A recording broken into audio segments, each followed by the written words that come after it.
अस्सलाम वालेकुम दोस्तों, मैं हूं शौकत ज़रदारी और आज हम एक बार फिर बात करने जा रहे हैं सिंध पब्लिक सर्विस कमीशन के हवाले से। सिंध पब्लिक सर्विस कमीशन मई 2021 से सस्पेंड है और इस वक्त सिंध पब्लिक सर्विस कमीशन में हज़ारों ऐसे उम्मीदवार हैं जो अपने नताइज का ऐलान कर रहे हैं। सैकड़ों ऐसे उम्मीदवार हैं जिनके इम्तहानात होने हैं लेकिन हो नहीं पा रहे और हज़ारों मुतासरीन हैं जो कि कोर्ट के फ़ैसले से मुतासर होकर उनकी नौकरियां चली गईं।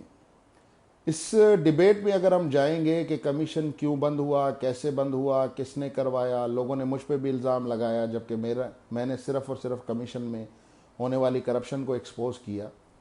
लेकिन अब कुछ खदशात पैदा हो गए हैं। खदशात ये हैं कि 4 माह गुजरने के बावजूद Sindh public service commission, Sindh government, उनकी तरफ से किसी किस्म की कोई भी तहरीक, किसी किस्म का कोई भी ऐसा मोमेंटम बनता हुआ नज़र नहीं आ रहा कि जी वो सुप्रीम कोर्ट में दायर अपीलों की पैरवी करें या सुप्रीम कोर्ट में दायर अपीलों के केसेस को चलवाएं या उनकी डेट लगवाएं। ये खदशा है बहुत बड़ा और बज़ाहिर ये लग रहा है कि पाकिस्तान पीपल्स पार्टी की सिंध सरकार के इस फैसले से खुश है। वो खुश इसलिए है कि उनको इन मामलात पर सियासत करके और अदलिया के हवाले से जो इनके करप्शन के केसेस हैं उनको प्रोपगेट कर सकेगी। ये मेरा एक ज़ाती ख्याल है, मेरा ख्याल गलत भी हो सकता है। लेकिन अब मसला ये है कि आपके जहन में सवाल आ रहा होगा, क्योंकि बहुत से दोस्त हमारे जो हालात, वाक़यात और ख़बरों से बेखबर हैं, उनको ये बताना ज़रूरी है कि हमने या मैंने सिर्फ कमीशन में करप्शन की बात की, कमीशन में अकरबा परवरी की बात की, कमीशन में जो मेरिट पे आने वाले नौजवान हैं उनके हुकूक जो है, जो डाका डाल के मेरिट पर उनके हुकूक जब्त किए जाते हैं, उनकी बात की। कोर्ट में केस चला गया और जजेस ने फैसला सुना दिया कि जी सारे के सारे जो इम्तिहान हैं 2018 का सीसीई और मेडिकल कमीशन, ये सारा का सारा नल एंड वाइड है। अब सवाल ये बनता है कि जो पिटिशनर थे उन्होंने कहा कि जी हमारे साथ जुल्म हुआ है, हक मारा गया है, और बजाय इसके कि जजेस कोई जुडिशल इंक्वायरी करते, कोई ट्रायल चलाते और कोई इस मामले को मजीद छानबीन करते कि जिन जिन कैंडिडेट्स पर इल्ज़ामात हैं उनकी तफ्तीश की जाए, ऐसा कुछ नहीं हुआ और कमीशन को ही सस्पेंड कर दिया। कमीशन के सस्पेंड होने से हुआ क्या?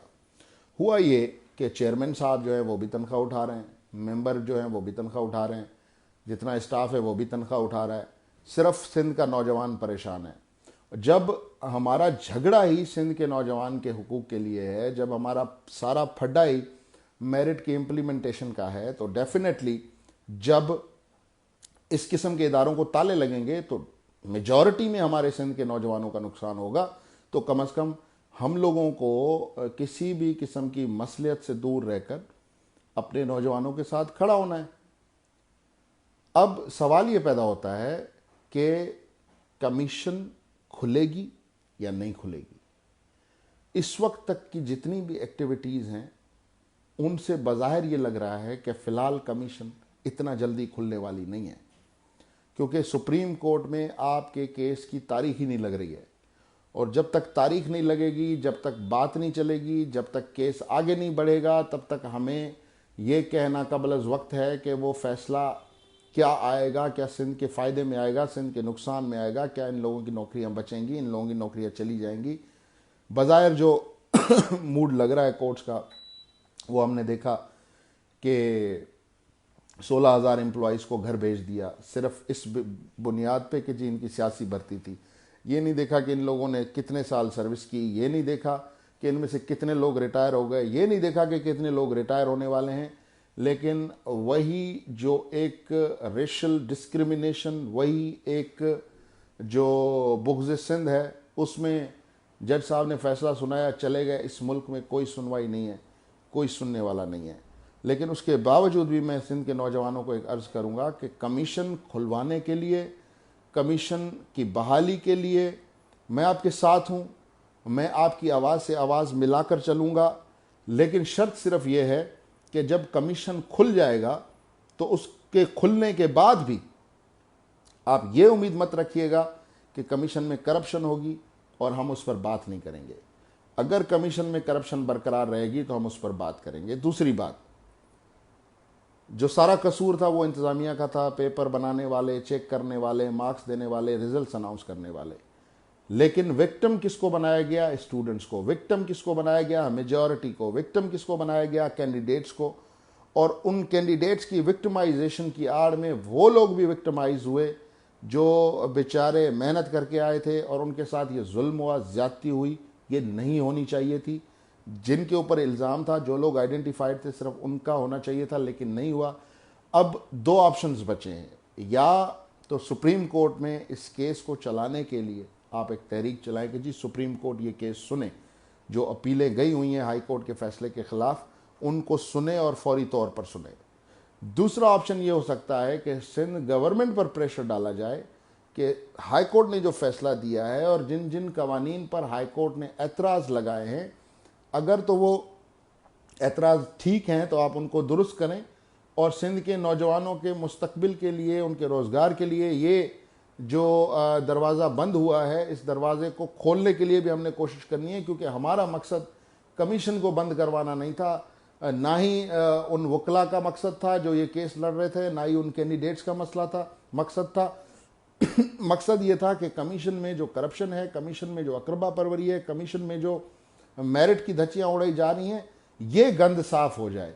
लेकिन हमारे जज साहिबान भी सुभान अल्लाह, ये गंद साफ करने की बजाय उन्होंने कहा कि चले जी इसको ताला ही लगा दो।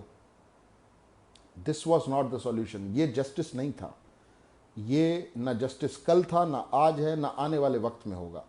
या तो अगर आप इन सब को डिसमिस कर रहे थे, अगर आप एग्ज़ाम को नल एंड वाइड कर रहे थे, तो आपको इन तमाम इल्ज़ामात के जद में आने वाले अफसरान को डिसमिस करना चाहिए था।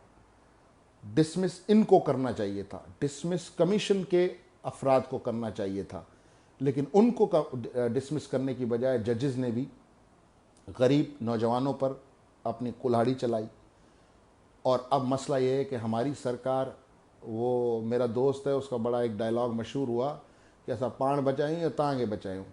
तो ये जो गवर्नमेंट है सिंध सरकार की, ये ख़ुद को बचाए या सिंध के नौजवानों के मुस्तकबिल बचाए। इनके तो अपने केस बहुत लगे हुए हैं, ये तो खुद सर से पांव तक फंसे हुए हैं। इनकी तो रोज़ सुनवाइयाँ हो रही हैं, कभी नेब में, कभी कोर्ट में।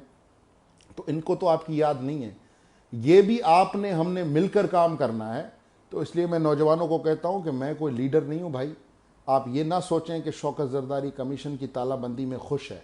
शौकत ज़रदारी इस कमीशन को खुलवाने के लिए जो भी आप जायज़ कानूनी तरीका होगा, एहतजाज होगा, या जो भी किस्म का आवाज़ उठाना है सोशल मीडिया पे, मीडिया पे, मैं आपके साथ हूँ।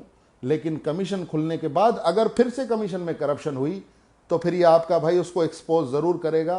तो ये अब आपने हमने मिलकर सोचना है कि हमने ना सिर्फ सिंध गवर्नमेंट पे एक दबाव डालना है, लेकिन हमने साथ साथ जो है वो अदालत पे भी ये दबाव डालना है, या अदालत से भी ये इस्तदा करनी है और एक पब्लिक प्रेशर बनाना है कि अदालत इस केस को सुने और इसमें जिन जिन नौजवानों के मुस्तकबिल के साथ खेला गया है, ये खेल बंद होना चाहिए। सिंध के लोगों को सियासी बुग़्ज़ की भेंट चढ़ाना बंद करें। 16,000 मुलाजमीन एक आपने निकाल दिए, 2,500 आपने जो है वो कैंडिडेट्स को कमीशन से निकाल दिया, और हज़ारों कैंडिडेट्स अपने नताइज का इंतज़ार कर रहे हैं। सैकड़ों कैंडिडेट्स तो फाइनल नताइज का इंतज़ार कर रहे हैं। और ये तमाम के तमाम जो विक्टिम्स हैं, इनका ना इस करप्शन से कोई लेना देना है, इनका ना इस अकरबा परवरी से कोई लेना देना है, इनका ना इस मेरिट की खिलाफ वर्जी से कोई लेना देना है। तो इसलिए अदालतों को अगर इंसाफ करना है तो अदालतों को फिर अवामी मफाद में जो सच है, जो हक है, उसके साथ खड़ा होकर इंसाफ करना होगा।